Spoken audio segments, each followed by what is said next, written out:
Good morning, everyone. Today we're going to be talking about gear.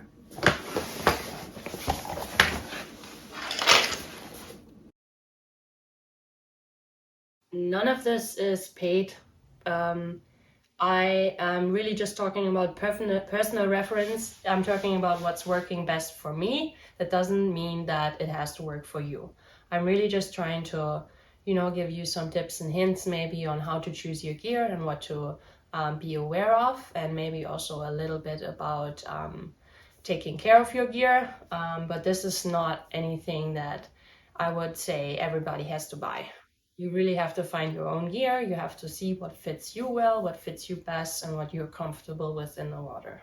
So let's talk about the most important thing first. In my opinion, the wetsuit is the game changer. What you want to be looking for when you're buying your wetsuit is that you buy an open cell wetsuit, because a normal wetsuit, like a surfing wetsuit, is not as suitable for freediving as an open cell one.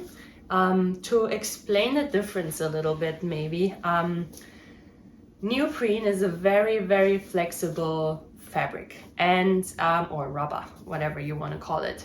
And in order for it to not rip, you have to put a sandwich layer of nylon basically on each side.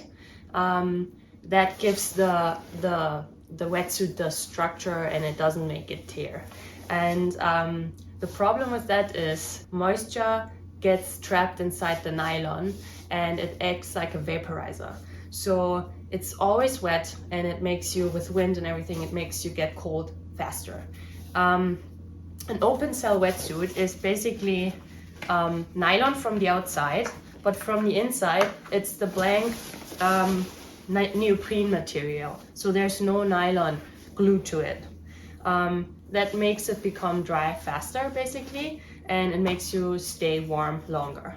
There's another version of wetsuit style that is called smooth skin. It's open cell from the inside, and from the outside it looks like open cell, but it's not as sticky. When you touch it on the on the open cell, you can really feel like how it's stopping you. It's very sticky, and the smooth skin from the outside is very smooth, obviously.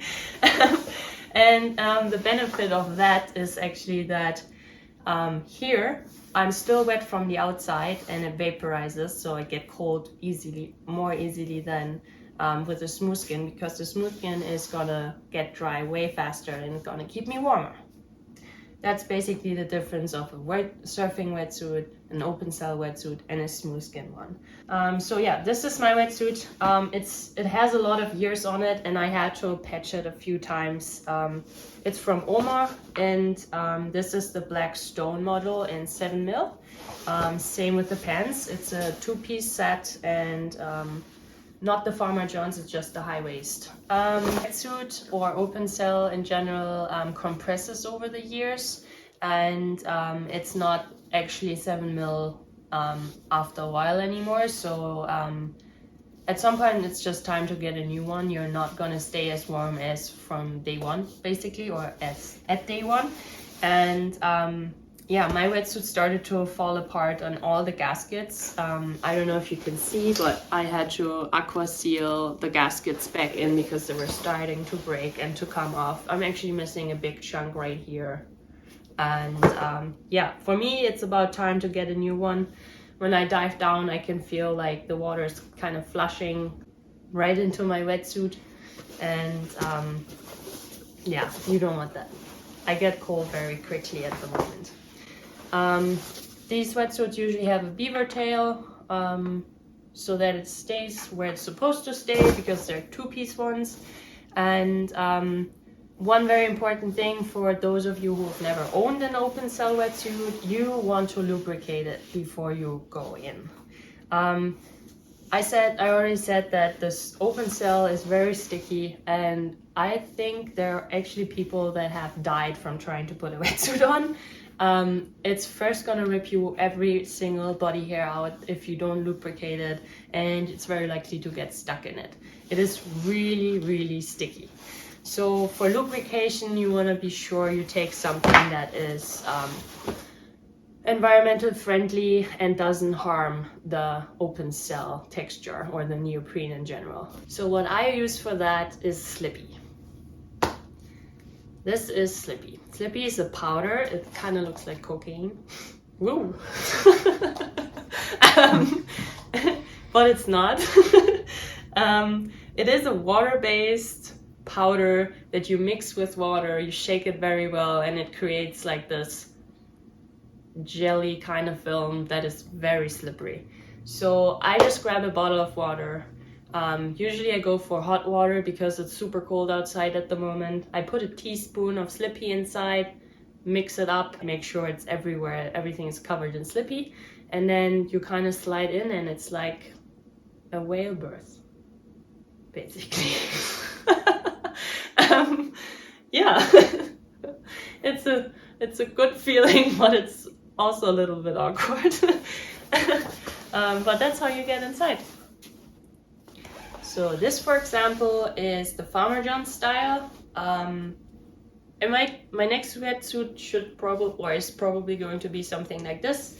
The fact that it goes over your shoulders and it's just up higher basically gives you a little bit more warmth. And I think that's what I need because I get cold very easily. Yeah, this is the wetty kind of style. I think the model is called Reef.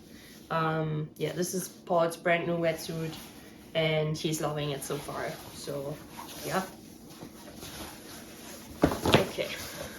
Another thing you could do is you could get yourself like a little vest. There are also some vests without a hood, and you could put them underneath. So I just tried that last week, and when we did the boat tour and went freediving, we actually saw whales. Check out the video if you haven't seen it yet. I'll put the link up here. And yeah, this also helped a little bit. This is just like 2 millimeters, I think, not very thick, but it just gives you that extra little layer of warmth. So for cleaning your wetsuit, you want to make sure you rinse them with fresh water every time after you come back from a dive. I usually do that inside out. I take care of the open cell first, then I open it up and clean the nylon part of it. This is way more durable than the open cell is. And I also hang them inside out. I want this inside to be very dry before I pull it around and have the nylon part dry. There are some products out there that are called wetsuit shampoo.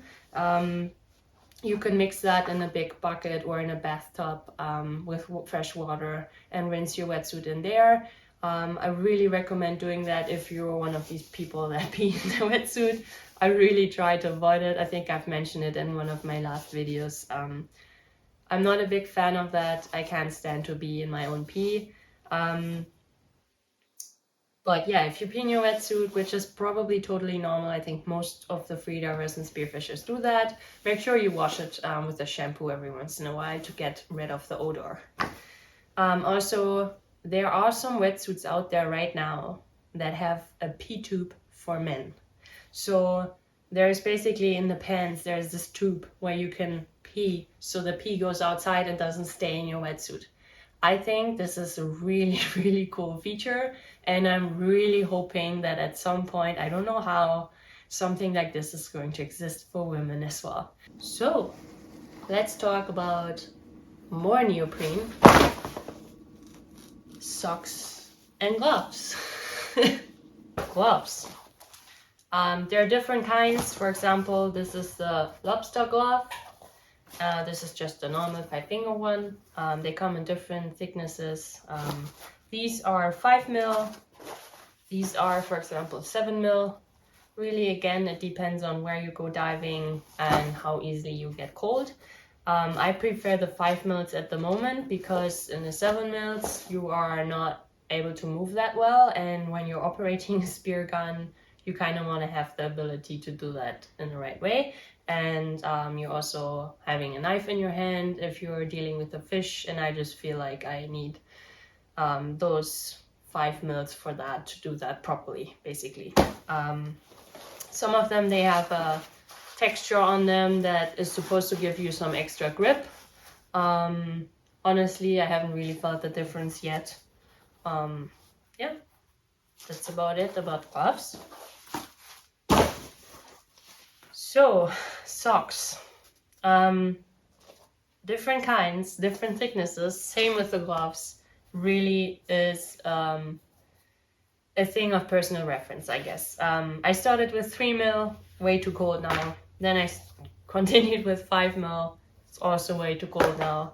Now I'm at 7 mil and I'm happy with that. You want to make sure though that your fins, the pockets of your fins still fit with the 7 mil sock. This gives you quite a bit of extra thickness. You have 7 mil on the top and 7 mil on the bottom. So you want to make sure your pocket of your fins is wide enough, so your foot still fits inside and it doesn't cut off the blood circulation, because then your feet are actually going to get cold easily as well if it's just too snug. So some of them, they also have open cell inside and some of them don't. Again, open cell keeps you warmer. So if you can, take the open cell ones. But here again, you want to make sure that you lubricate them before you go inside. Very, very easy to rip them. Okay. For all the girls out there, or maybe men with long hair, I highly recommend wearing one of these. This is like a swim cap or whatever you want to call them. Sorry, I don't know the proper word for it. This is gonna protect your hair when you slide into your wetsuit. As I said, it can rip out every single body hair if it's not properly lubricated, and this gives you some extra speed when you're sliding through your wetsuit. Looks hilarious, but honestly, like, it's a game changer for me. So I just do like this. Usually I have a hair tie, and then no, this is not gonna work. Okay, no. So you go in with all your hands here, and then you want to stretch it, and then you go from the back to the front like this, and your hair is supposed to be in there and your eyebrows don't have to be in there. So this is not how it's supposed to look like, but yeah, you know, you get it. Okay.